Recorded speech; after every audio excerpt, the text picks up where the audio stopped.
now hosts two of the most successful and scariest haunted attractions in America. Asylum 49 in Tooele City and Fear Factory in Salt Lake City. Both have bloody histories, and many locals are convinced both locations are truly haunted. Whether you believe in the supernatural or not, you cannot deny the strange allure of ghost stories. Asylum 49 and Fear Factory have capitalized on this notion, and while the haunts that they create are fake, could the spirits be real? Ooh. This is Below the Salt.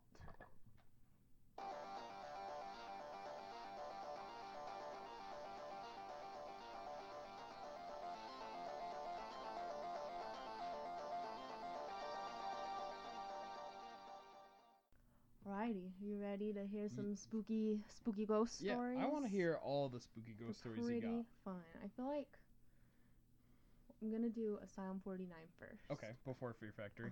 And okay. The Asylum 49 ones are a little scarier, Ooh. but the Fear Factory ones are really sad, I think. Oh. So we're gonna end on a depressing note. Yeah. Woo! Every damn day. Whoa. All right. Tonight on Depressing Podcast. So let's just jump right in. All right. So out in Tooele County, back in 1873. Whoa! So only like 30 years after the pioneers got here. Okay. Cool. Yeah. So 1873, Samuel F. Lee. Okay. Built himself a home. Is he related to John D. Lee? I have no idea. I wonder if he is. I honestly wouldn't be surprised. Yeah, is he kind of a jerk? No, it doesn't say. Oh, okay. There isn't just a lot knowing of that information it's about like a big, him. Okay. He just is the one that built the building that okay. eventually becomes Asylum 49. Cool. He built it first as a home just for him and his family, and they lived in this like giant house for what it was. Big house. Yeah, in Tooele County. They lived there for a really long time until 1913. Okay. So a good bit. Yeah, like almost 50 years. Yeah.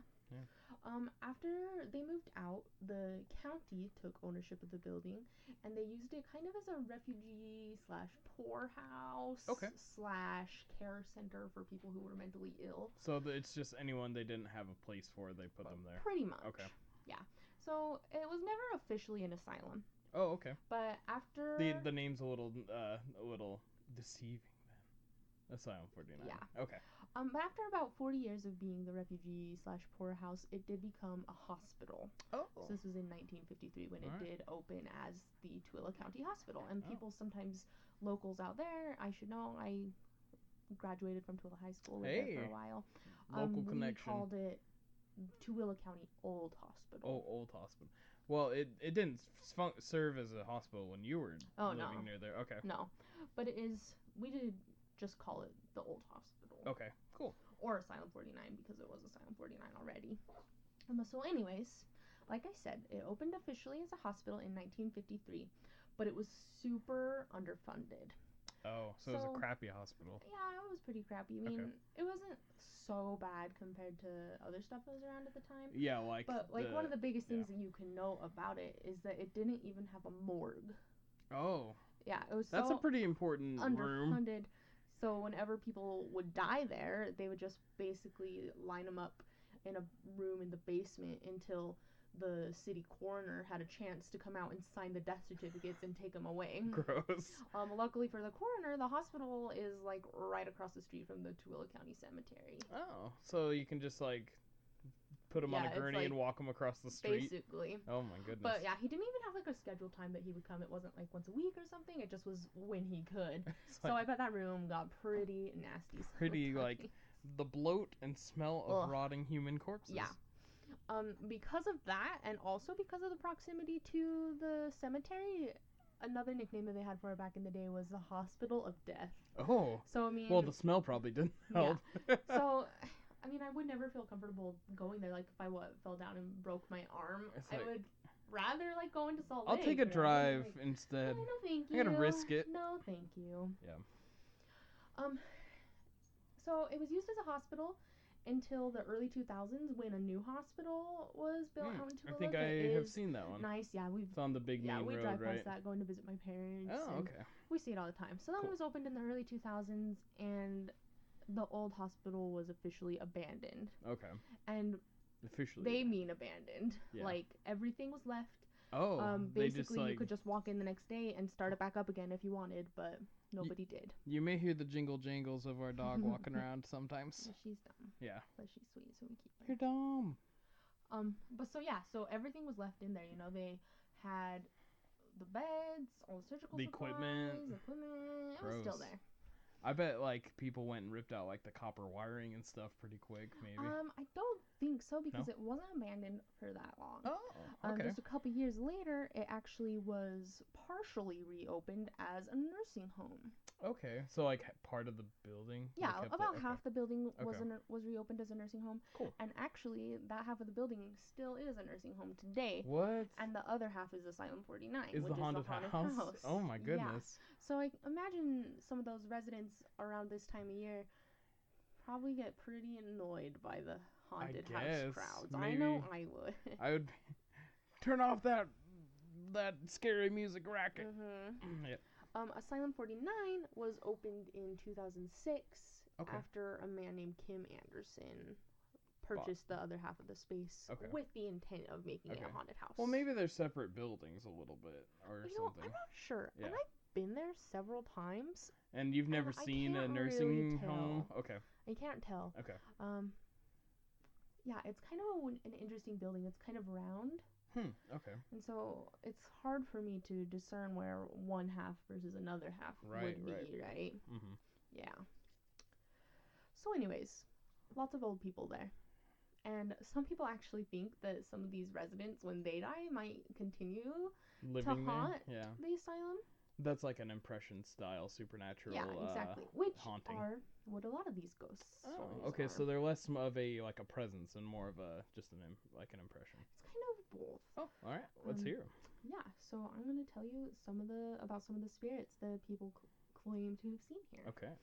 So, one is said to be Samuel F. Lee himself, the guy who built the house. Okay, that would make sense from a paranormal investigator angle, right? Yep. So Samuel is there along with his son Thomas. Okay. And people believe that the reason that they are still there is because Thomas died on the property when he was only about 6 years old. Oh my goodness! So it's a little ghost boy walking around. Yeah, a little ghost boy That's and his a little dad. Spooky. And so even though Samuel moved away, he stayed. In his life, he went back. His spirit went back to take care of his son that died there. So really sweet. That is actually that's sad. kind of adorable. People say that Samuel doesn't really interact with the guests, but that Thomas, the little boy, likes to play pranks on people and likes to tug them around a little bit. And he is the one that is most often seen in people's photographs. Okay, because he's photobombing people because he thinks it's funny. Yeah, you can take pictures that you like when you're waiting in line, but also in the off season they offer ghost tours there. Okay. So there are a lot of accounts of seeing these spirits. Lots it's of not just photos like a random being thing taken. Around Halloween. Yeah. Another spirit that is said to be living is just a man in black. That's terrifying. Yeah. He's said to appear around 3 a.m. and he can be seen walking in and out of the patient's rooms in the nursing home, and also just when it was still a hospital. That's interesting. I wonder if he's going in there because he's a spook, or if he's like a spooky person, or one if he. Specific account is from a nurse who saw him enter a room and heard the door lock. Interesting. She went over to try it to see if she could get in, and it was locked. She could not get in. So she ended up having to call maintenance to come and remove the door. And oh my gosh. By the time they got up there and got in, the patient had passed away.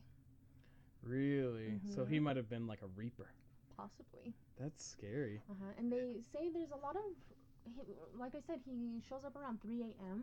and there's a lot of weird patterns of threes at Asylum 49. Interesting. The biggest of which is that people tend to pass away in groups of three there. You know how they always say groups of three, three is a thing that apparently really happens here. Well, and 3 a.m. is like, I don't know if this is accurate or not, but I've heard that tends to be a time that a lot of people do pass away because it's like just part of their natural rhythm. Yeah. That's like when they're the most relaxed, asleep. Maybe I don't. Yeah. That would make sense to me. Yeah. So. Another thing that's kind of funny of 3 is that a lot of poltergeist activity. Poltergeist sounds fun though. Reported at 3 a.m. in room 6 Okay, which multiple has been 3. vandalized to say 666. Oh, yeah. Yeah. That makes So sense. that's kind of funny. Vandalized by hoodlums? I'm not sure if it was by hoodlums By ghosts. or by ghosts Oh. or by the owners of the Asylum 49. Oh, to just be like, Maybe oh, it's they're- room 6. Yeah, okay. 666. Oh, boy. I'm not sure, but it is kind of fun. Yeah, that is fun. People also say that a lot of the times when a patient is about to pass, the spirit of a child will appear. And Interesting. sometimes it's different children, but there's one that people see particularly often, and her name is Sarah. Okay. And Sarah is a little girl who died when it was a hospital Okay. of pneumonia. Oh, sad. Yeah. So she is also the next most active entity. Other than the dad and son. To the son. Oh, the son. Thomas. Thomas, yeah. She's in a ton of photographs that photos. people take. And she also interacts with the guests during the Interesting. haunted house. I have 2 stories here. One says,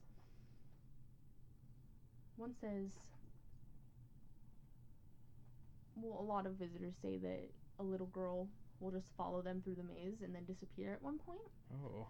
One story in particular is a couple, and they say that they ran into a little girl crying in the hallway, and they thought she was just an actress for the haunted house. Right, like a spooky little girl actress. Yeah. Until she actually stood up, and they realized that she was a real little girl, and she was crying and asking for her mom. She said she got lost and couldn't find her. Interesting. So the Do we know woman when of this Sarah couple- died? Like how? I'm not sure. I What don't period? have Okay. a lot of dates Okay. for any of these stories really, Mhm. but just it was all like in the early to mid 1900s. Okay, because that's when it For functioned Fear as a Factory hospital. as well. Okay. When we get to that. Cool. Okay. But so the woman of this couple grabbed Sarah's hand and told her that they'd help her find their mother, and they walked through the rest of the haunted house with her, like kind of calling out and seeing if anybody was there. But when they reached the end, So they're good people. yeah. Yeah. When they reached the end of the haunted house, though, Sarah was gone. Oh. They didn't know where she had gone to, and they kind of just let it go. They said, well, maybe she saw her mom or something weird, or maybe she really was just a good actress. Right. We don't know. Mm-hmm. But then, like a year later, this same couple came back to Asylum 49 to do an actual ghost tour. Okay. And while they were doing the tour and listening to the presentation, the tour guide showed a bunch of photos that had been taken of the spirits, and in one of the photos was Sarah. Uh-huh. And so the woman immediately recognized her and my knew that gosh. she had interacted with the ghost. That's crazy. So that's pretty scary. That's terrifying.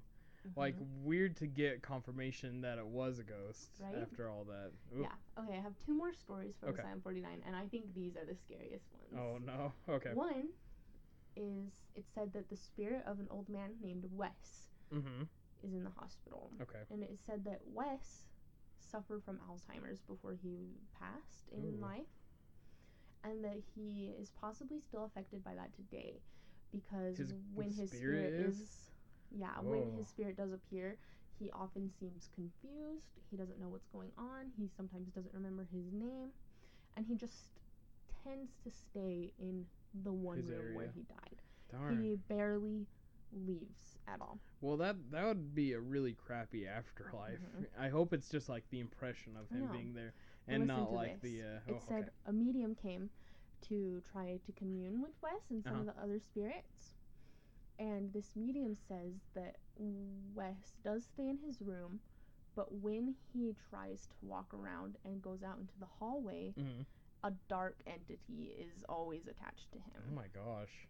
Like, is the dark entity causing the Alzheimer's? I don't know, but it apparently tends to hang out in the hall outside of his room, because Wes will just stay in there and he seems better, but then when he goes out into the hall of his room, there's the dark entity, and he never goes further than the hallway. Oh my gosh. That's horrifying. Wes has got some. Maybe Wes had some demons during his I life. know, I feel so sad for him. Oh. Okay, this last one is the scariest to me. Okay. Scarier than the demon following the Yes. Alzheimer's guy around? So Poor the last Wes. spirit that I want to talk about is the spirit of a nurse who worked there named Maria. Okay. I just met a girl named Maria. Nice. Yeah, thanks. West Side Story. What up? You're so weird. I know. So Maria, she's dressed in a white nurse's uniform, and Okay. she walks around the whole hospital. Okay. A lot of the patients seem to interact with her. There's many records of a nurse who currently works there, nurses currently working there, will go into a room to check on the patient. The patient will say, "Oh, like someone was in here just a second ago." And the nurse says, "What do you mean? Like there's nothing on your chart?" And she's like, "Yeah, the nurse in white was here." But the thing is, none of the nurses don't wear white. They wear scrubs. Yes. Oh. So Maria seems pretty cool. She likes to go and check on the She's patients actually and still make sure checking she's on people. doing good, you know. And it seems Well, like she's she actually cared about her comforting job, people. right? Yeah, good for her. But oh no, another medium once came and spoke to Maria. Mm-hmm. And this medium says that Maria did speak to her and told her that she stays because there's a portal of bright light on the ground. What? It's like a hellmouth? She says that a lot of the spirits become very attracted and drawn to this light.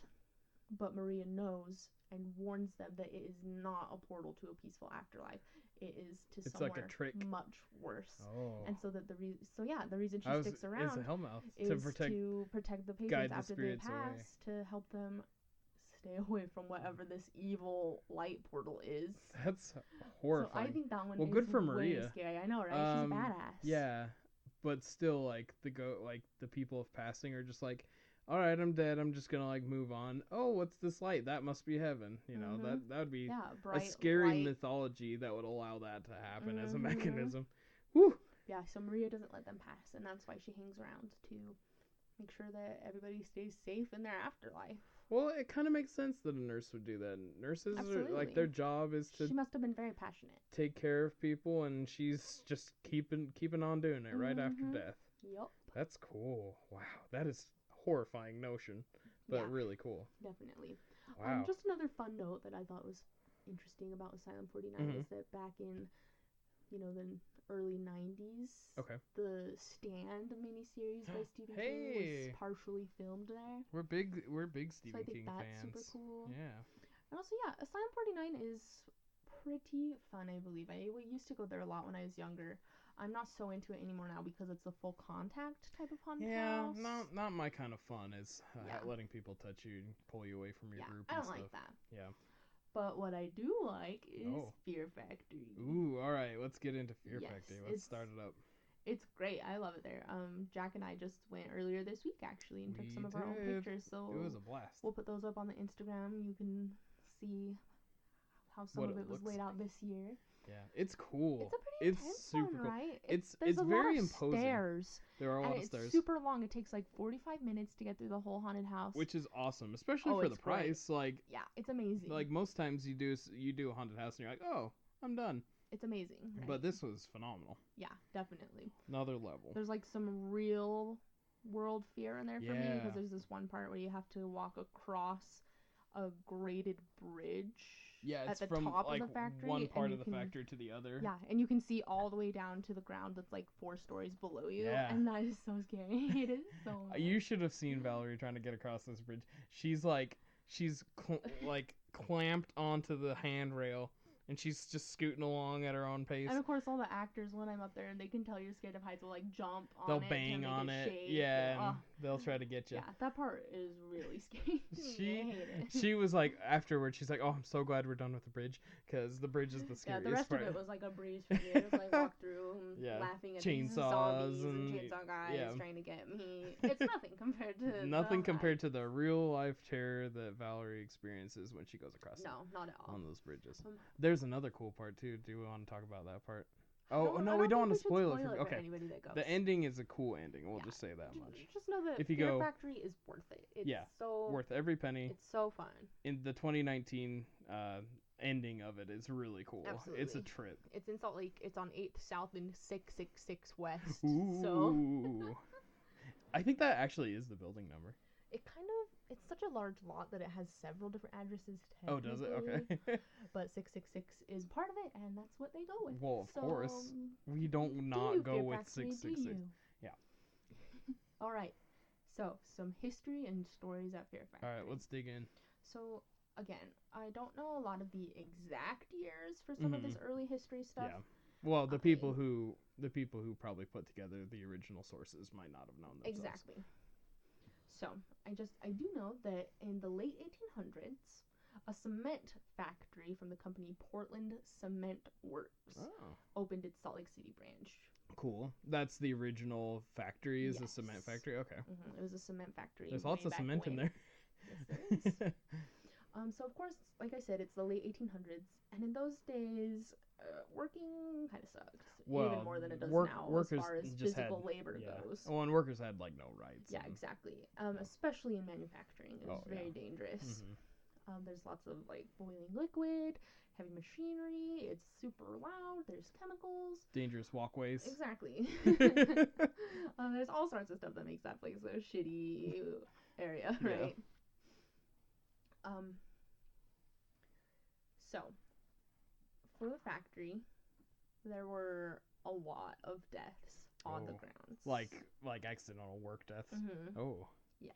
Not cool. Yeah, there's really not a large margin of error in that field of work, and so any little thing that goes wrong tends to be catastrophic. Yeah. Mm-hmm. Before they had real safety standards. Yeah. And then here at Fear Factory, or I should say Portland Cement Works. Yes. The first accident that happened was pretty unexpected. You know, like freak accident. Yeah. Okay. But they didn't change anything. Yeah, why would you do that? So yikes. It kept happening. Yeah, it kept happening. Oh my This gosh. is a direct quote from Fear Factory's website, actually. It says, "It seemed the factory itself was intent on keeping its gears oiled in blood." So I love that That's quote. a great line. And it's very accurate. Yeah. Yikes. So, Portland Cement Works did close. Okay. Like in the mid 1900s. Okay. And it was abandoned and was like kind of like a 40s, 50s maybe. I think a little later than that. Oh, okay. But up until the early 2000s, it was kind of a rough place to be. You know, like a lot of homeless people would hang out there. It was just kind of an empty lot. Yeah, and it wasn't really like a shelter like Asylum 49 kind of became. It was an abandoned factory. Yeah, it was a rough place. You know, a lot of criminals could hang out there. Drug activity maybe. Just a lot of ruffians. You know. Okay. So not a safe place to be. But the owners of Fear Factory ended up acquiring the property, and they opened the first haunted house in 2011. Cool. And so since then, it's been Fear Factory, and they've won tons and tons of awards. Yeah. And they're nationally rated and internationally rated. Yeah, we heard one of the workers this year told us that they were third in the nation, which is really cool. Yeah, I don't know what mechanism they sort that by, but it's just votes like all over. So we'll see. That's awesome. Yeah. It is fantastic. So yeah, deserves it. Yep. Lots of actors in there. Lots over of actors. 100. That's insane. They like, have can you over 100 imagine actors every night, coordinating all that? No, it's crazy. Yeah. So, anyways, to the deaths. So the first man that died, who, like I said, they the freak didn't change accident. anything. Yeah. His name was George Howe. Okay, Howe. And- Howe. Yes. Okay. And George, he was working the night shift one night, and he was in charge of the coal crusher maintenance. Oh. And so this night, he was oiling it to make sure that the gears were all running smoothly still, make sure that nothing would go wrong. But as he was oiling it, George. his sleeve got caught in the gear.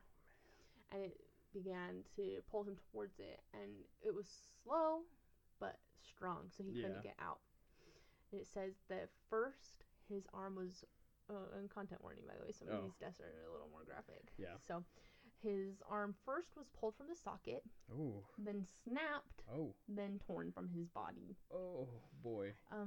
Because of his clothes and everything, he still couldn't get out even after his arm was ripped off. Right. And so his whole body ended up being pulled through the the crusher. gears and the crusher. And because it was the night shift, it was less staff, and the machinery was so loud, nobody No one even could hear heard him him screaming. scream. Oh, my gosh. His body was so mangled that he was almost not recognizable. Yeah, when they that's a found him. post-casket funeral for sure. Yeah, it was horrible. Man, George. It was horrible. Buddy. Oh, well, I mean, you know, in retrospect, they should probably be like, hey, you can't wear sleeves on this Tighter machine, sleeves at least. or Who knows? like put like a safety device over the gear that did it, but doesn't sound like that was the case. Yep. And like I said, because they didn't change anything, another man named Frank Holmes, less than a year later, Oh, jeez. was caught in a revolving shaft and mutilated. Oh. His left arm was torn off, Oh, his God. right leg was broken, and his jaw was broken. And he actually got caught in a large vertical gear wheel. Oh. and he was dragged Upward. and around until his arm was torn off, where he just fell to the floor. Yeesh. Yeah, so Yikes. that one was pretty brutal. I can't imagine just being dragged up like that. Well, and you'd know what was going on, No, too. exactly. It's slow enough that you absolutely know what's happening, but you can't do anything about it. Nope. So another victim was a man named Charles Whitner. And he had only been working there for about 2 weeks when he was up on a high platform and he was walking across one of the chemical vats that they used. Oh, this sounds like mix their cement. What happened to the Joker. He became dizzy and was experiencing vertigo because of how strong the fumes were from the chemicals. And he definitely wasn't used to them yet. No. Okay. And so he actually just fell right off the platform and fell into the chemicals. That apparently were about 3,000 degrees Fahrenheit, which is hotter than what they use to melt steel. Yeah, so that would be like what happens if you fall into lava. Yeah. Like all the water in your body would just instantly evaporate, and you'd be dead. Yeah, it's a bad way to go. It's a bad way to go. You would probably be dead before you realized you had an accident, though. Which hopefully. is better than getting dragged into a machine, in my opinion. Hopefully. Yeah, hopefully. Oh, jeez. Alrighty. Another man, his name was Fred Holmberg, was a painter. All of these guys' last names have started with H. The other two don't. Howe? Wasn't George Howe? No, the next two don't. I'm sorry. Oh, the next two. Okay, for the first three yeah, did. they're all H's. Okay. Interesting. I didn't notice that when I was doing my research. I'm just apophenia. We talked about that in a previous episode, so if you don't know what apophenia is, go and listen to... Yeah, listen to all of them. All of them, yeah. Just all of them. So Fred Holmberg, he's a painter, and he was there painting the ceiling. Oh, that sounds terrifying. Because this is a huge factory. Oh, it's like 6 or 7 stories tall. Yeah. If you're painting the ceiling, you're... Well, so he started painting the ceiling, but he wasn't strapped up at this point. He was walking across another platform. Okay. And he had his hand on the iron rail and happened to Just like you did on the bridge. I know. And listen to this. He stepped on a live electrical wire. Oh my gosh. So it went through him because he had his hand on the rail. His hand on the rail. Oh. And so he was there shaking and he couldn't let go because of course you cannot control your muscles when you're being electrocuted. Right, yeah. No, your muscles contract so you'd grab it harder. His brother, John Holmberg, also worked at the factory. Oh, man. And ran up to try to rescue him. Also get electrocuted? No, he didn't also get electrocuted, but accidentally caused his brother to fall 25 feet to the ground where he fractured his skull and died pretty much instantly. Oh, man. Yeah. Yikes. That's sad. Fred. Right in front of his brother, too. Yeah. And I imagine he felt guilty because it was a little bit his fault.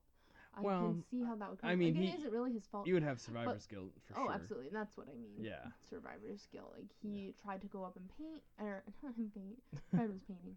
And Save John his just brother. ran up and tried to help him, but he just wasn't kind of careful enough and tried to, so it's really sad. Woof.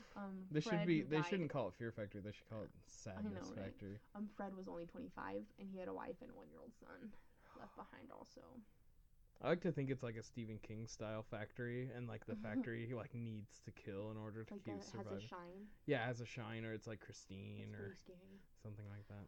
Another man who died there, his name was Frank Mitchell, and he actually committed suicide by jumping in front of a train as it passed through the yard. Well, there definitely is a train yard right there. Yep. When we were waiting in line to get in, which was not much of a line, it was just like a staging area. We got the train rolling past us, so still in use. Yep, he committed suicide. Oh, that's so sad. Yeah. Alrighty. Is this the big one? No. Oh, this isn't the big one? The next saddest one. Oh, man. So this is a man, his name is Thomas Williams. Okay. He was an immigrant from England. He actually moved from England to Canada with one of his best friends, also from England, and then they ended up moving together down here to Utah. Cool. They were only 22. Oh, no. Thomas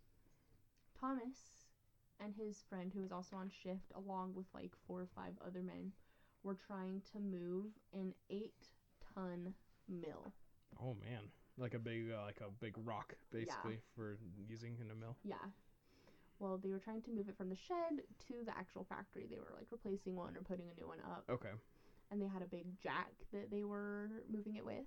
Okay. And the other men were all underneath the jack, kind of getting it set up, Mm-hmm. and got it all ready to go, and they started moving it when Thomas must have noticed something was just a little bit off, Mm-hmm. and so he bent down to get it, and kind of slipped because the floor is a little bit wet, and just knocked something out of place, so the 8-ton mill fell off the jack and landed on him.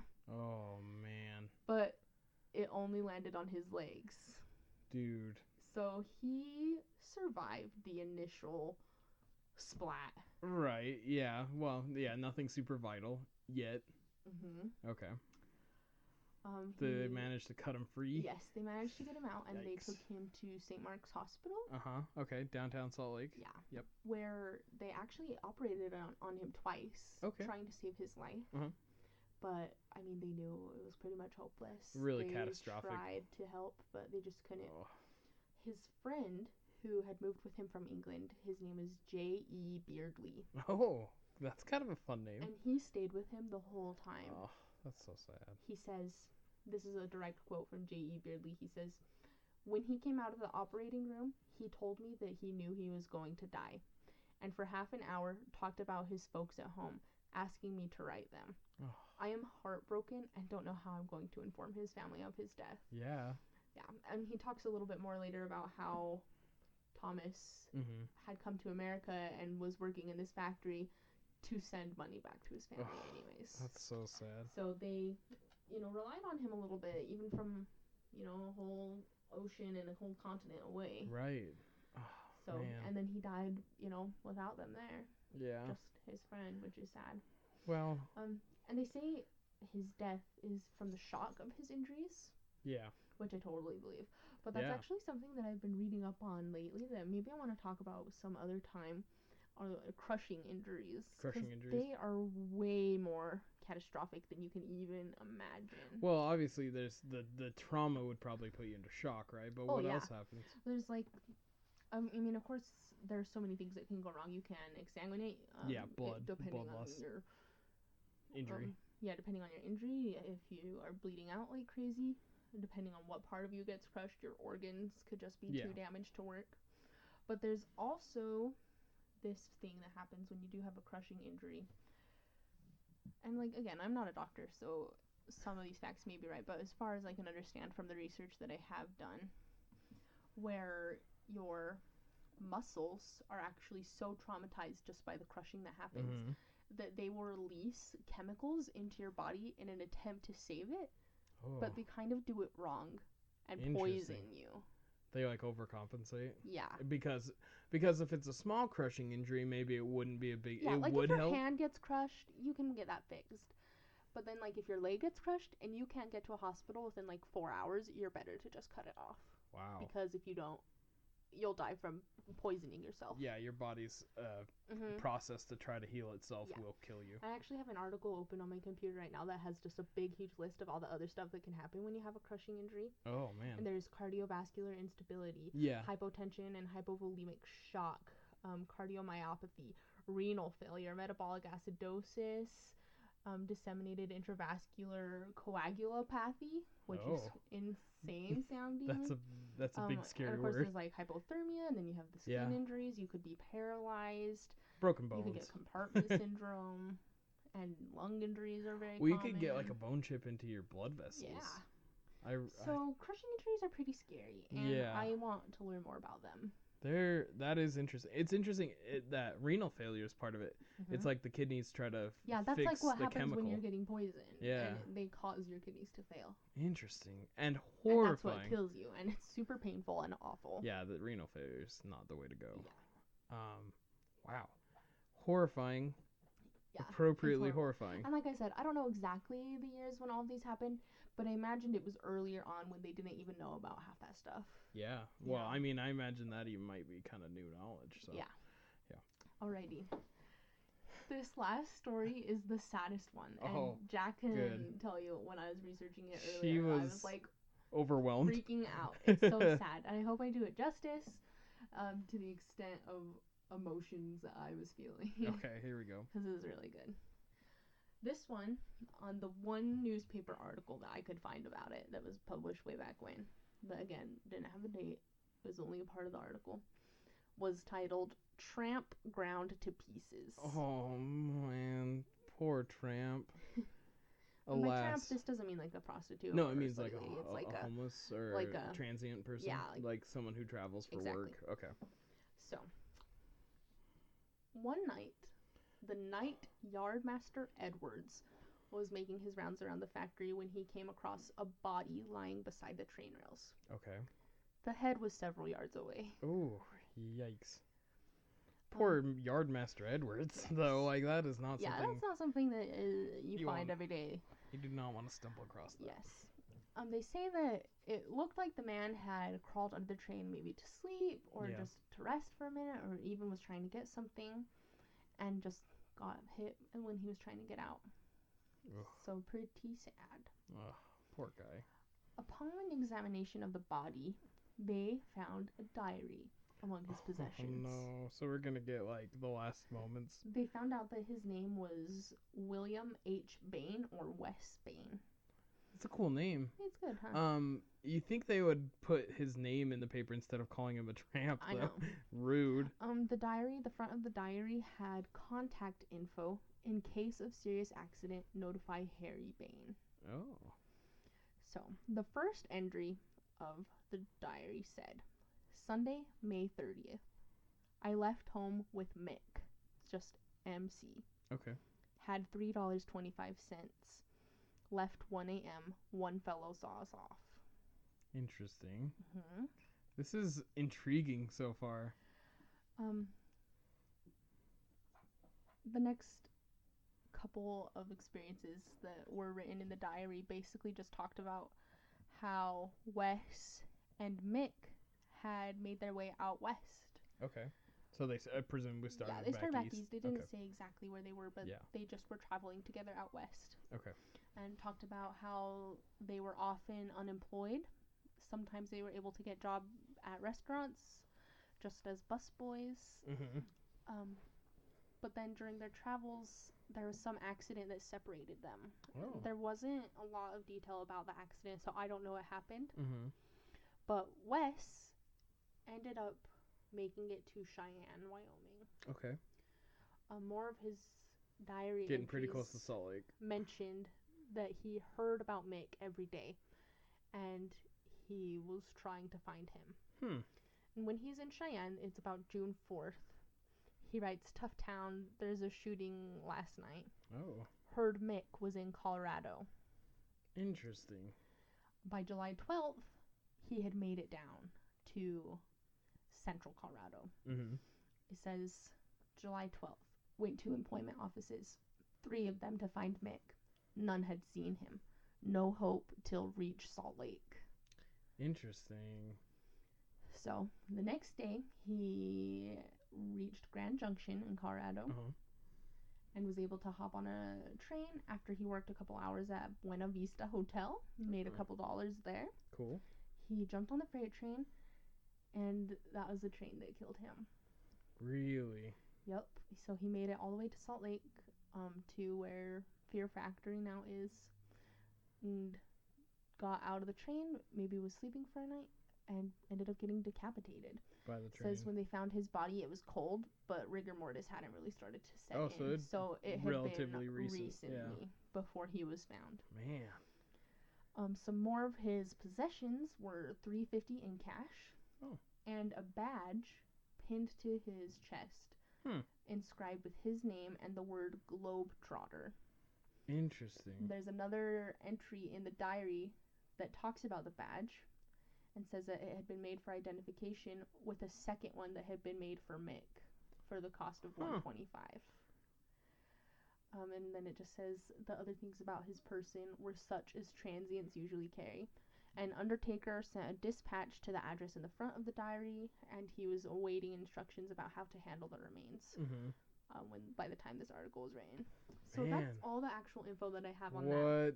But that one totally stuck with me because it's so sad. Like, he's trying to find his partner, you know? I don't know what their whole situation was, if they were just friends, if they were maybe even related, or if they Yeah. were lovers. Or if they were like work associates that knew how to figure something out together. Something. Weird. But his mission was never finished. That is super sad. It's so sad, and his diary talks about it, you know, how he's trying to find Mick. And That's sad. that I'm one sad is now. heartbreaking to me. Seriously. He just died in the Oh my middle of it, and gosh. it's a horrible death too. Yeah. You know? Decapitated and run over by a train. Oh, poor guy. What was his first name again? Wes. William H. Bain. Yeah. Oh man. Well, I hope his family got all I hope notified that and Harry everything worked Bain out. was like his Or maybe Harry Bain let relative or Mick know something. what happened I know. too. But But still. it just is so bothersome to me that there's no closure for this. No. And I feel horrible about it, and I wish that I could know. Are you just like spreading This is the like my Jean-Benet Ramsey for Utah. It's horrible. Aw. I'm never gonna know what happened. No, probably not. And he was young too, like only 20. William H. Bain. Mhm. Man, what a sad story. I know. Well, I'm glad that the Fear Factory, even though it has somewhat of a bloody history, most of it due to Mhm. negligence on behalf of the companies that ran it, it would Mhm. seem. Now it provides joy for people through the mechanism of a haunted house. Yeah, it's great. We had a though. lot of fun there. We went there on a date night, We did. It was so so fun. it was a lot of fun. And Asylum 49 is super fun too. You know, it's like a big staple out in Tooele now. That's kind Mhm. of a An establishment. yeah, it's a big community pride point Very for cool. us. So Awesome. yeah, those are all the stories that I have about Asylum 49 of Fear Factory. Very cool. We'd love it if either of those places wish to sponsor us. Yeah, just let us know. Remember, my name is Valerie, And I'm Jack. and we are Below the Salt.